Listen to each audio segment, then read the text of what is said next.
Pambansang awit ng Pilipinas, Lupang Hinirang. Bayang magiliw, perlas ng silanganan, alab ng puso, sa dibdib mo'y buhay. Lupang hinirang, duyan ka ng magiting, sa manlulupig, di ka pa sisiil, sa dagat at bundok, sa simoy at sa langit mong bughaw. May dilagang tula at awit sa paglayang minamahal, ang kislap ng watawat mo'y tagumpay na nagniningning, ang bituin at araw niya kailan pa may di magdidilim. Lupa ng araw ng luwalhati at pagsinta, buhay langit sa piling mo. Aming ligaya ng pag may mga api, ang mamatay ng dahil sa'yo. Panatang Makabayan, iniibig ko ang Pilipinas, aking lupang sinilangan, tahanan ng aking lahi. Kinukupkup ako at tinutulungang maging malakas, masipag at marangal. Dahil mahal ko ang Pilipinas, diringgin ko ang payo ng aking mga magulang. Susundin ko ang tuntunin ng paaralan. Tutuparin ko ang tungkulin ng isang mamamayang makabayang, naglilingkod, nag-aaral, nagdarasal ng buong katapatan. Iaalay ko ang aking buhay, pangarap, pagsisikap sa bansang Pilipinas. Pledge to the Christian flag. I pledge allegiance to the Christian flag and to the Savior for whose kingdom it stands. One Savior, crucified, risen, and coming again, with might and liberty to all who believes. Pledge to the Bible. I pledge allegiance to the Bible, God's holy word. I will make it a lamp unto my feet and a light unto my path. I will hide its word in my heart, that I might not sin against God.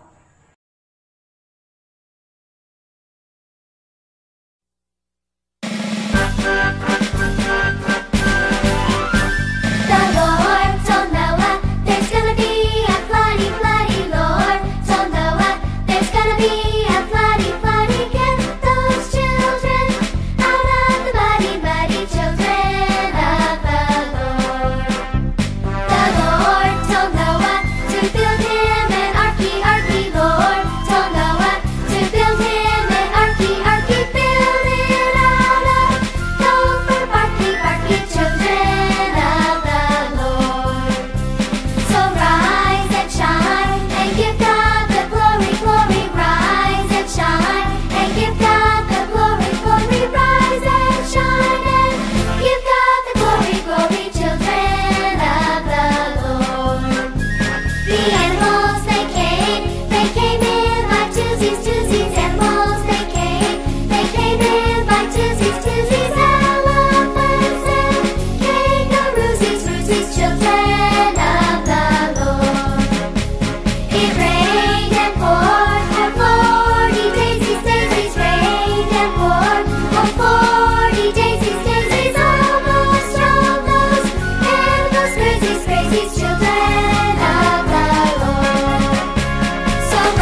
Good morning, Sisijans! Welcome again sa ating morning devotion. At ngayon, tutuloy-tuloy natin yung ating kwentuhan tungkol kay Noah and the Great Flood. So, kumusta kayo mga anak?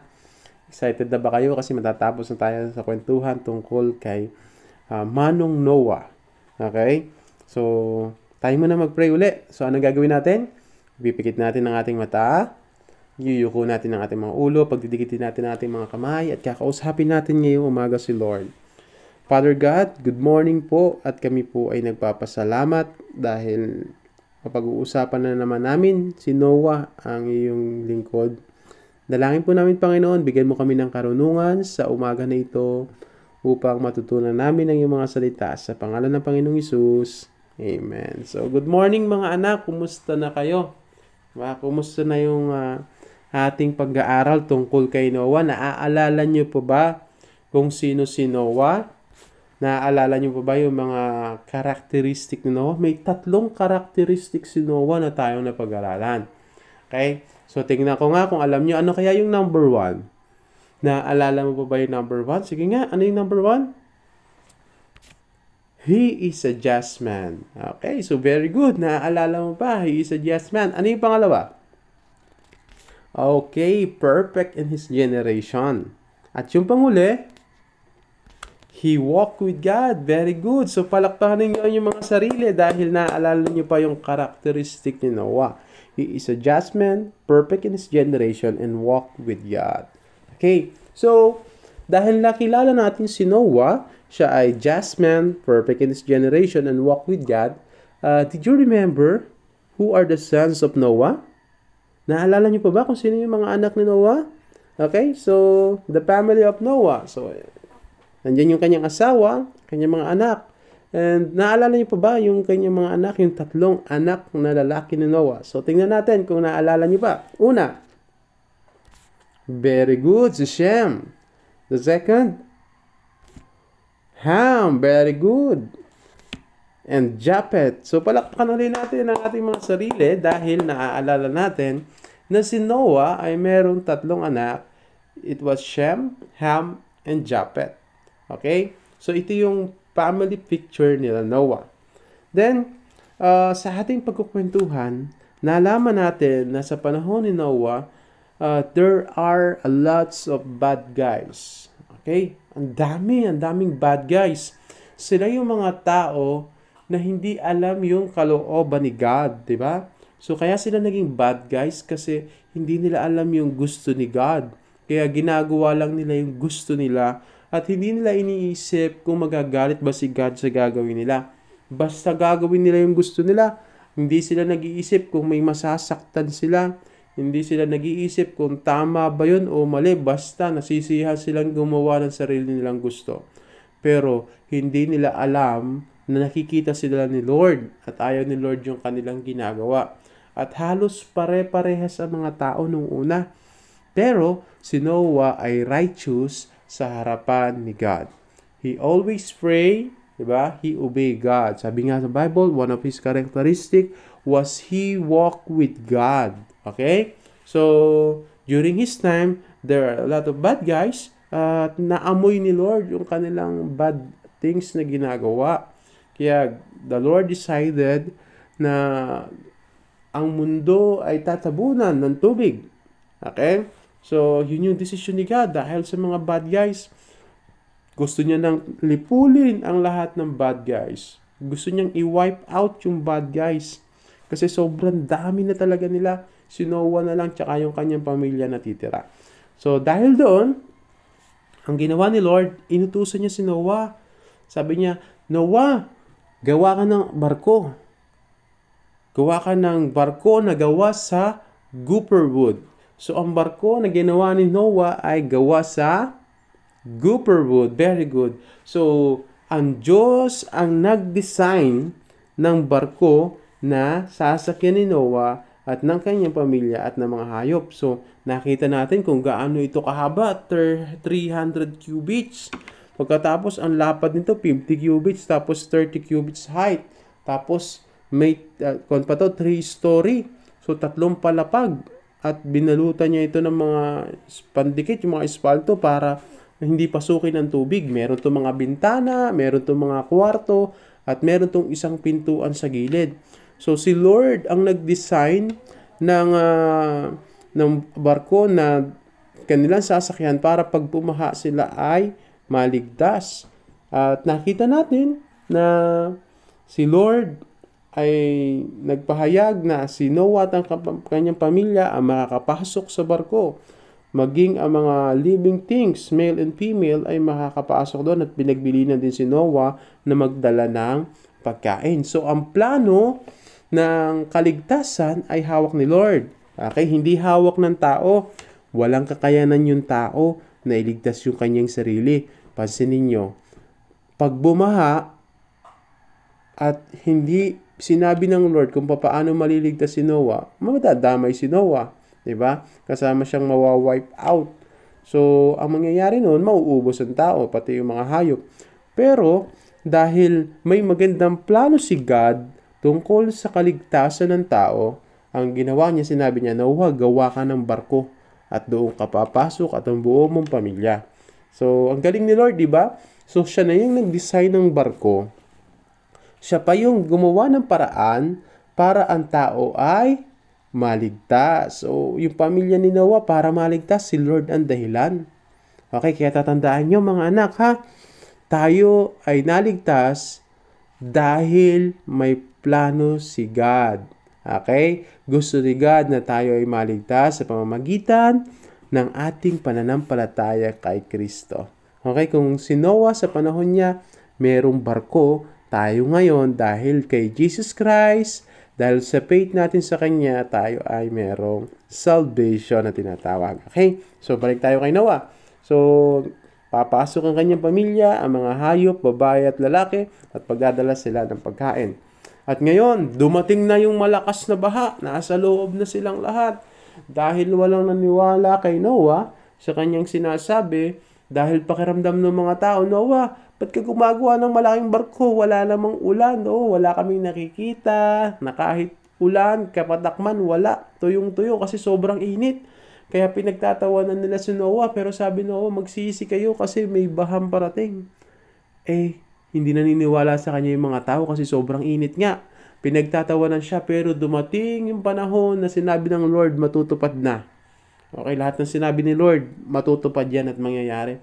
So, bumaha. At pagbaha niya ngayon na tumaas ang tubig hanggang sa ang lahat ay matabunan ng tubig, maging ang mga bundok natabunan ng tubig at wala kahit isa na natira maliban sa barko at sa laman na nasa loob ng barko. Kaya mga anak, dumating na yung pagkakataon, nangyari na yung sinabi ni God, bumaha na nga talaga. At 40 days and 40 nights, talagang ang taas ng tubig. Sobrang taas ng tubig, wala nang natira kahit isa. Okay, kahit pa magaling sila lumangoy, wala. Naulunod din kasi sobrang lakas ng hangin, lakas ng buhos ng ulan, tapos punong-puno pa, wala na silang makapitan. Kasi lumubog na talaga lahat. Kasi sobrang taas pa kaysa sa Mount Everest ang tubig na tumaas sa mundong ito. Okay? So, yun yung nangyari. Bumaha. Bumaha talaga ng sobrang baha.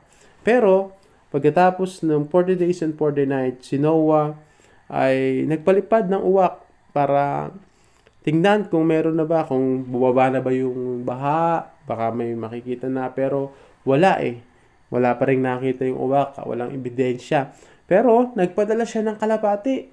At nung nagpadala siya ng kalapati, bumalik yung kalapati, pero wala pa rin sign na bumaba na yung tubig. Pagkatapos nito, after 1 week, after 7 days, nagpadala uli siya ng kalapati. Nagpalabas uli siya ng kalapati. Pagkatapos ito, bumalik yung kalapati na may dala-dalang sariwang dahon ng olive tree. So, may pag-asa na kasi may nakita ng dahon ng olive tree.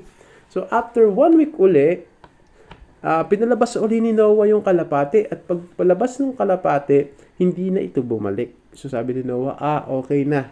Talagang okay na ito. At pagkatapos noon, si Noah at ang kanyang mga kasamahan ay bumaba sa barko at sila ay nagtayo ng altar at sila ay nagpasalamat sa Diyos. So, first thing na ginawa ni Noah, after na mawala na yung baha, makalabas na sila doon sa barko, ay sila ay nagpuri sa Diyos. Di ba? So, mga anak, ang dapat pala natin gawin, lagi nating papurihan si Lord. Okay, lagi natin siyang awitan, lagi natin siyang sambahin. So si Noah, paglabas niya ng barko, anong ginawa niya? Siya ay gumawa ng altar at siya ay nagpuri sa Panginoon. So ito yung reaksyon ng mga tao na nagpapasalamat sa Diyos. Lagi silang pumupunta at nagpapasalamat sa Diyos at pinapupurihan ng Diyos. So yun yung nangyari mga anak. Pagkatapos nito, gumawa ng covenant si God. Ito yung covenant ni God kay Noah. Ang sabi ng Lord kay Noah, Noah, hindi ko nasisirain muli ang mundo sa pamamagitan ng baha. So, si Lord, bagamat siya ay nagdesisyon na ang mundo ay gugunawin sa pamamagitan ng baha, di ba? Natabunan ng malaking baha yung earth. So, nung natabunan ng baha yung earth, walang natira. Talagang naubos lahat. Pero si God ngayon, after na matapos ang baha, ay nakipagtipan kay Noah. Okay, sabi ng Lord kay Noah, ay hindi niya nasisirain yung mundo sa pamamagitan ng baha. Sabi ng Lord sa chapter 9 ng Genesis, kung may Bible kayo, tandaan nyo, so God blessed Noah and his sons and said to them, be fruitful and multiply and fill the earth. And the fear of you and the dread of you shall be on every beast on earth, and every bird in the air, and all that move on the earth, and on the fish of the sea, they are given into your hands. So, ang covenant ni God kay Noah, ako'y makikipagtipan sa iyo at sa iyong mga anak, at kayo'y humayo, maging mabunga at magpalago kayo sa mundong ito, at ang lahat ng mga hayop ay matatakot sa inyo. Okay, at binibigay ko sa iyong mga kamay ito. So, sabi pa ng Lord, every moving thing that lives shall be food for you. So, bawat kumikilos, I have given you all things, even as the green herbs. But you shall not eat flesh with its life, that is its blood. So, sabi lang ng Lord, Noah, huwag ka lang kakain ng karning may dugo. Okay? Sapagkat ang dugo ay simbolo ng buhay. So, mahalaga yung bilin ni Lord. Sabi ni Lord, huwag kang kakain ng may dugo. So, dahil dito, sabi ng Lord sa verse 11, I establish my covenant with you. Never again shall all flesh be cut off by the waters of the flood. Never again shall there be a flood to destroy the earth. Ito yung pangako ni God, mga anak. Ang pangako ni God, hindi na magugunaw ang mundo sa pamamagitan ng baha. Okay? Sabi ng Lord, hindi niya na uulitin na ang mundo ay matabunan ng malaking tubig. Okay? At sa pangako ni Lord, nagbigay siya ng sign. Alam nyo, pag si God nangako, laging may sign. Okay? Pag si Lord gumawa ng covenant, laging meron siyang sign. Parang ito yung pinaka-seal ng usapan nyo ni God. At ang palatandaan o sign ng covenant ni God na hindi na muling gugunawin ang mundo sa tubig. Kaya huwag kayong mag-alala, hindi nagugunawin ni Lord ang mundo sa pamamagitan ng tubig. Kaya ang mangyayari ito, nagbigay siya ng sign at ang sign na yon ay rainbow. Okay, so nagbigay si Lord ng sign. Sabi niya, never again shall be cut off by the waters of flood. So, ngayon, si Lord ay nagbigay ng sign. This is the sign of the covenant which I make between me and you and every living creature that is with you, a perpetual generation. I set my rainbow in the cloud, and it shall be the sign of the covenant between me and the earth. Okay? So, ang galing pala, kaya pala may rainbow. Diba? Kaya pala may rainbow ay dahil may covenant si God kay Noah at sa lahat ng nabubuhay na hindi niya na muling gugunawin ang mundo sa pamamagitan ng baha. Kaya pala every after ng rain, may lumalabas na rainbow at pinapaalala sa atin na, oy, may ginawa si Lord dati. na wipe out ang mundo dahil sa lakas ng pag-ulan at bumaha ng sobrang taas. Pero, laging may rainbow na lumalabas, pinapaalala na hindi na muling gugunawin ni Lord ang mundo sa pamamagitan ng tubig. It shall be when I bring a cloud over the earth that the rainbow shall be seen in the cloud. And I will remember my covenant which is between me and you and every living creature of all flesh. The water shall never again become a flood to destroy all flesh. The rainbow shall be in the cloud, and I will look on it to remember the everlasting covenant between God and every living creature for all the flesh that is on the earth. And God said to Noah, this is the sign of the covenant which I have established between me and all flesh that is on earth. So, this is the sign. Okay, mga anak, ang rainbow ay sign ng kabutihan ni God. Okay, so palakpakan natin si God. Yay! Ang galing ni God. Nangako siya, hindi na niya gugunawin ang mundo sa pamamagitan ng tubig. At ang palatandaan ay ang rainbow. Okay, so mga anak, kilala nyo na ngayon si Noah, ha? Si Noah yung gumawa ng malaking arko para sa pagdating ng baha, siya at ang kanyang pamilya at ang mga hayop na kasama niya ay maligtas. Dahil ang nagbigay ng design ng barko ay si Lord at na kay Lord din yung plano ng kaligtasan. Kaya mga anak, sana naging masaya kayo sa ating kwentuhan ngayong isang buong linggo na to. At sa susunod na linggo, abangan nyo naman uli ang panibago nating kwentuhan. Sana maging excited kayo dahil may makikilala na naman tayong tao sa Biblia na makikita natin kung gaano kabuti si Lord sa kanyang mga servant. Okay, so palakpakan tayo.